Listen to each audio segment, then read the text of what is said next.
Today I want to talk a little bit more about the journey of being a 6-2 profile. And I know I touched on it in my last video about being a 6-2 projector, but I kind of feel like I mostly focused on being a projector. So I thought it would be cool to start diving in a little deeper on the 6-2 profile, specifically because I am one and I just finished my first phase of going through that Saturn return, and I'm post-Saturn return now, just turned 30. So I have some more wisdom and some more insights to share about the 6-2 profile that I don't feel I had quite embodied and integrated yet. And I want to talk a little bit more about going on the roof and what that's like. So let me just get into it. What I've learned from being up on the roof now for a little bit is that one of the main things that falls away, and I think you could say this for almost anyone going into their 30s, is that you just start giving less shits. Like, you just start giving less fucks. Like, let's be honest. Being in your 20s as a 6-2 is really tough. And it's particularly tough as a 6-2 because you feel this desire and you feel compelled to step into this role model essence that you know is within you and that you know you can embody, and yet you're still in that third line phase and you're still making mistakes, or what I like to call is discoveries. You're just making discoveries about what doesn't work, right? And every time, for example, I would find something new that I got really into and that wanted to master. Being a projector, it's all about mastering systems a lot of the time. And I would want to focus on that. And I was like, this is my thing. This is it. I'm going to be successful in this. Like, I would get so excited for 3 months, maybe 6 months, maybe a year, maybe 2 years. This goes for relationships as well. And being a 6-2, we really care about our relationships, right? We want to have that soulmate and we want to co-create with our divine partner, with our divine counterpart. It's very in our personality structure as a 6-2. So what I've felt now since finishing that Saturn return is that I don't really care so much about what people think about me. I don't really care so much if people even think I'm a role model. They can if they want to. They don't. If they see something in me that sparks their inspiration or their desire to grow or change or evolve in any way, I'm more than happy to be a part of their life. I'm more than happy to share my knowledge and my wisdom, but I'm also not putting that pressure on myself of, I better get this right, and I better look the part, and I better look successful from this external point of view, right? And for me, it's been a lot about embracing my feminine energy and essence, and this knowingness and this peacefulness that's within me of, I am exactly where I'm supposed to be, and I'm exactly who I'm supposed to be. And that's going to be the medicine and the energy that resonates with someone or it doesn't. And I've come to a level of peace about that just feels so good and so relieving, because I don't know if you resonate with this, but as a child, as a 3-2, before you're really a 6-2, my mind was thinking often, am I doing the right thing? I mean, are people noticing that I'm good, that I'm a good person, that I'm this outstanding student, daughter, sister, partner, girlfriend, whatever it is? Like, I always wanted to be this ideal, this perfection of what I was imagining in my head that I could be, and that I already was, right? But I was judging myself internally so much about not really being it, right? It's like, and it was reflected to me often in terms of my career, in terms of school, in terms of my relationships with my family and my friends, and it really took a lot of deep diving and introspection into myself and releasing, right? Releasing of the conditioning in order to find that perfection was already there. Perfection is what I am. Perfection is what you are. Perfection is God, is everything and everyone expressing itself in this diversity of ways, in this myriad of ways. And sitting with that gnosis, now I feel, ironically, more in my rightness, in my correctness, as Ra would call it, than ever before. And so little of my behavior and thought patterns are coming from that not self. And I wonder if going on the roof is really about embodying that perfection in a way that's imperfect, because it's individual to yourself. It's individual to your design. All 6-2s are carrying this mutation. We are the living, breathing embodiment of the future. So when we're growing up in a world that doesn't fit us, it can be very disheartening, because deep down inside, it's like, you are this special thing, and it might be that no one else sees it for a really long time, and that can really make you depressed. I was depressed, I was anxious in my mid-20s, was probably the worst. College and all of that, I was realizing and awakening to all the conditioning I had gone through, and it was just, would not want to go back there. So being on the other side of that, it feels so amazing. Being 30, it's like a rebirth.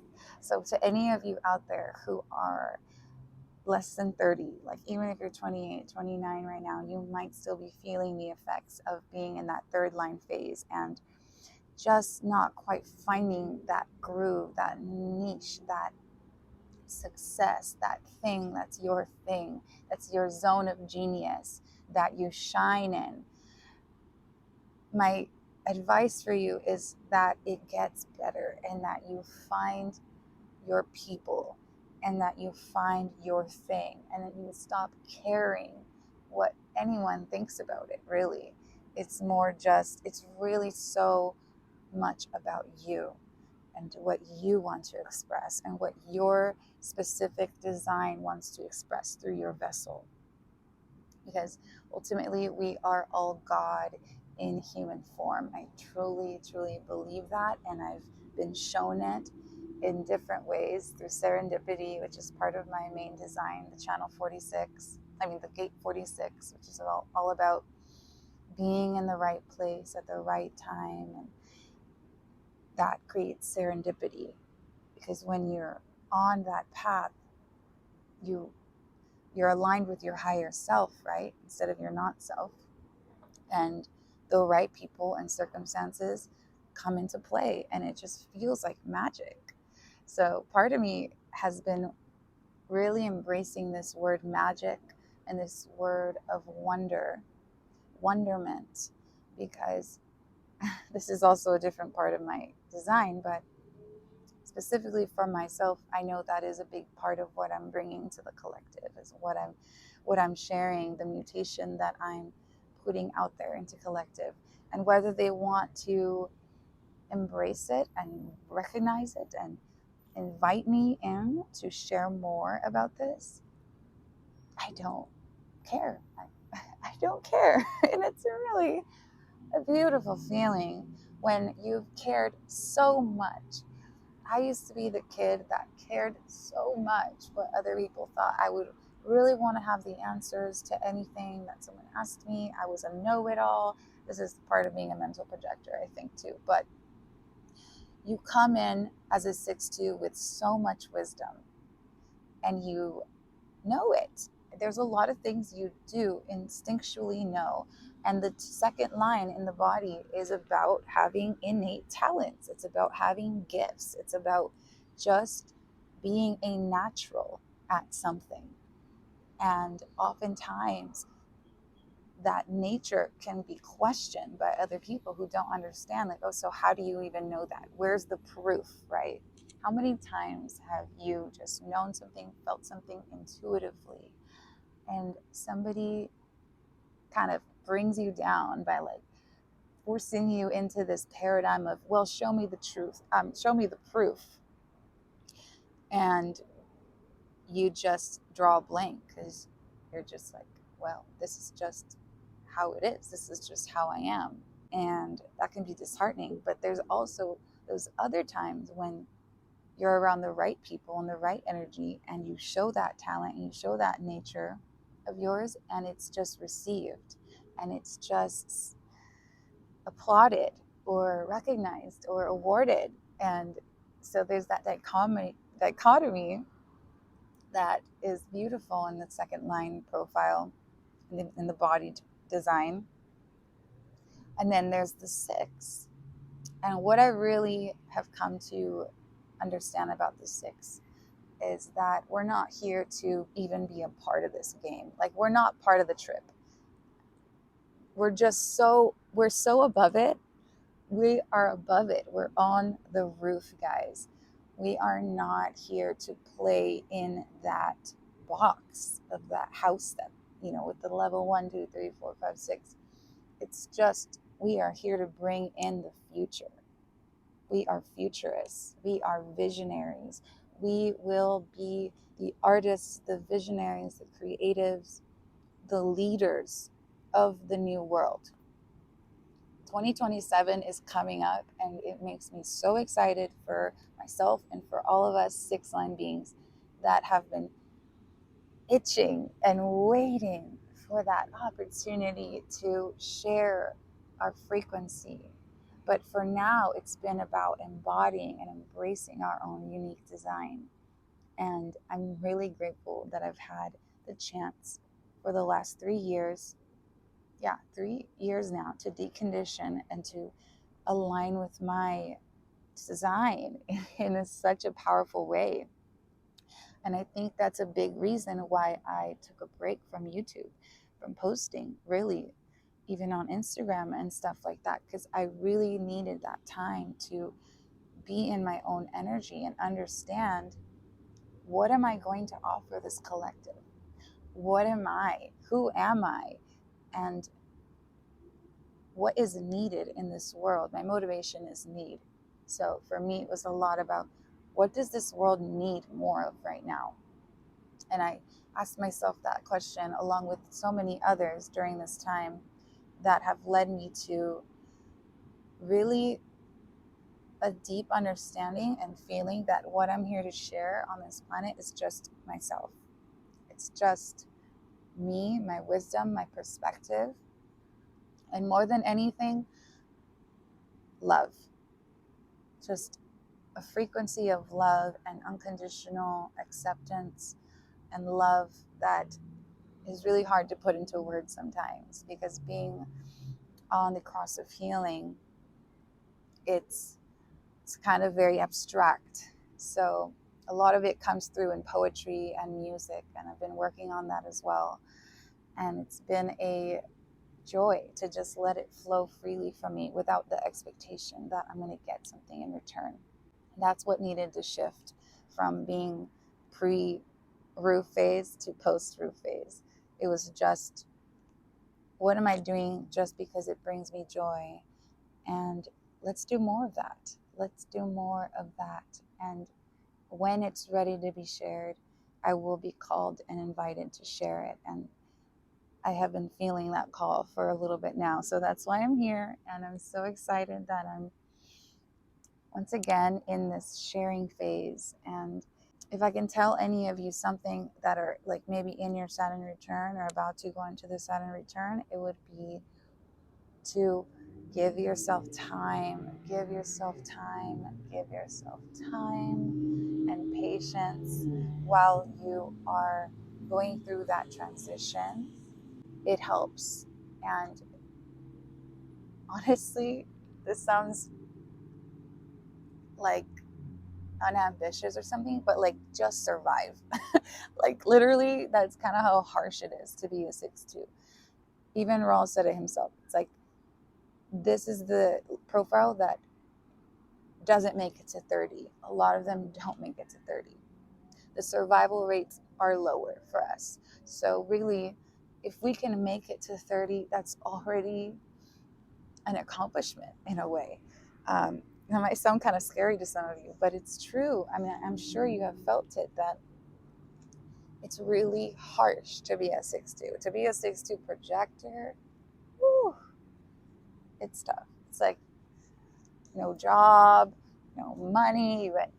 I've been broke so many times. I've been like left to my pennies, and how am I going to pay bills? And how am I going to, like, just all that stress of the material world can feel so daunting. And so that's why my advice to you is be patient, take your time, don't expect a certain level of success before 30, because you probably haven't found that thing that you're going to be known for and recognized for.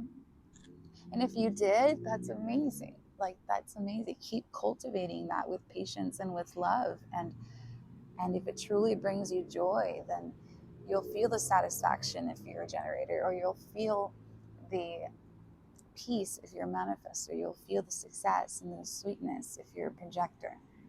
And you'll feel surprise if you are a reflector. So I feel like I could go on for days, but I want to make this semi-short video to just get back into the groove and talk a little bit more about the 6-2. If you have any questions for me, I would be happy to answer.